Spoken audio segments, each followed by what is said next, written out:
So an interesting car just popped up on Facebook. Had to unload the trailers. Gonna go check out the car right now. It's for $1,000. I couldn't say no. And I actually ended up beating 2 of my friends to go pick it up. I guess I was the first person to message him, and they said it needs an alternator, but other than that, it's already got a bunch of parts thrown into it. And it's just such a unique setup that I'm excited for it. So I'll let you know when we get there. I hope this isn't a sign. How's it going? Good.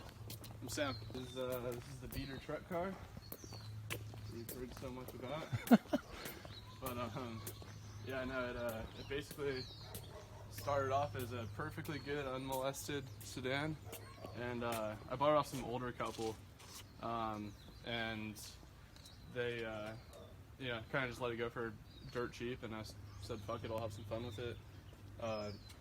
Had a few too many beers one night and ended up chopping off the roof, and then Nice. just kind of ended up piecing together a cage. And So you built it? yeah, I built pretty much everything. I had a shop called Zarek Fab kind of try to do some of them. Yeah, try to do some of the work on the cage, which came out really shitty. And so just the kind of this base plate here needs to be touched up if you're like actually planning on running it on a track. But yeah, it's just all sheet metal. Let's see, it's 2.8 obviously, manual. The diff was swapped out for a 3.15. Okay. And it's welded? It's welded. Okay. Let's see, I was gonna do a hydro, but just never got around to it. And just has some like cheap knockoff brides, cheap 4-point harnesses, Raceland coilovers. There's a bunch of like weird funky stuff. There's like this rear sliding plexiglass window. Does it lock somehow? It does. There's a little hook at the top that like keeps it up, but basically a little sliding window. The heater works, and it's actually just a fuse that I pull if I want to turn it off. So yeah, heater works. The car is super fucking reliable. It's literally like the most reliable car I own. I drive it up to the mountains pretty often. I mean, it's been sitting, you can tell, and just kind of collecting leaves and shit. So it's been sitting for quite some time. And then the last time I tried to take it out of the alternator, it wasn't charging. So Okay. Do you have one? I don't have an alternator. Do the rear doors work? No, those are welded shut.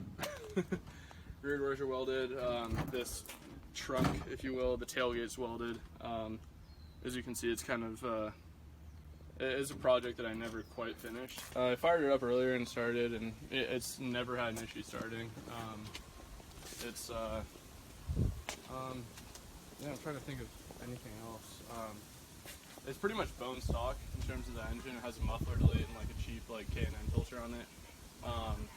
It should pass smog, but I haven't smogged it in 2 years. It passed 2 years ago, but Okay. yeah, I just don't want to tell you it's gonna pass and then have to deal with that later. No worries. But yeah, let's fire her up.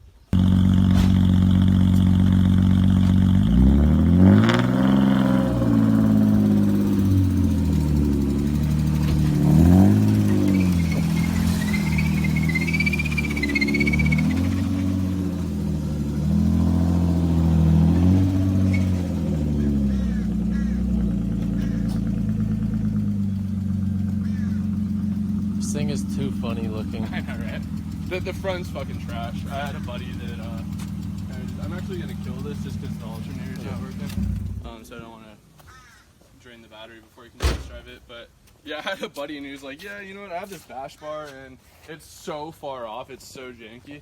But I do have the front bumper with it still, which I, would highly recommend like throwing back on. Obviously one of the kidney grills flew off on the freeway, but I kind of like the look of it. So I was just like, it's such a janky car, like I'm not even gonna bother throwing the new kidney on it. But it doesn't overheat, doesn't stall. I'm sure you're familiar with like a bunch of the E36 issues. Occasionally, it has like this sticky shifter issue. If you don't let it warm up for too long, it'll kind of like float in between, Okay. like kind of closer to fifth gear. That's fine. But the clutch is really strong.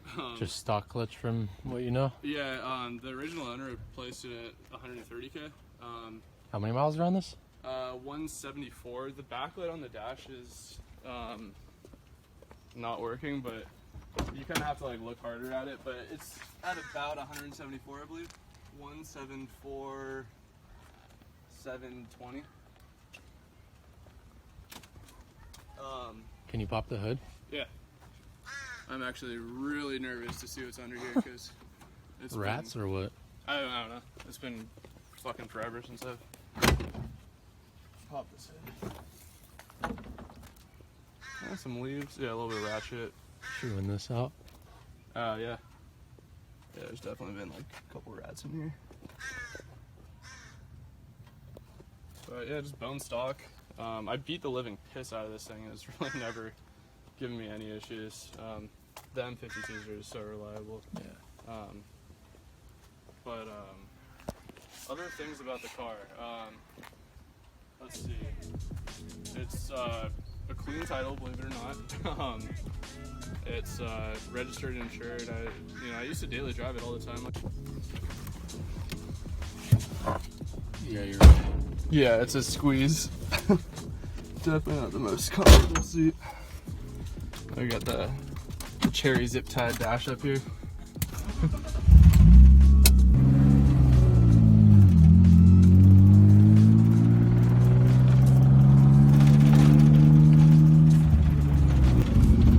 And then, as you can hear, it does have a little bit of rattle going on. I think most of it comes from the plexiglass rear window. It's so funny, like half the people I come across absolutely love this car, and then half the people are like old folks, and this is like a very old neighborhood, so like a lot of the people in this neighborhood just like absolutely hate this car, and so like I'm doing them a big favor by getting rid of it. But yeah, and I've burned a bunch of spots out up here. Cops coming through here? Occasionally.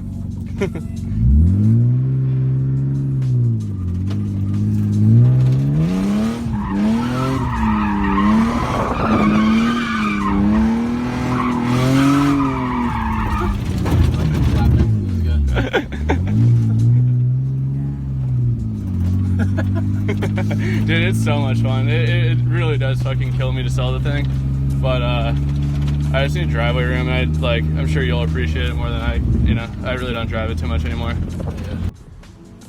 Well, there you have it. I bought one of the most unique $1,000 drift cars you could find,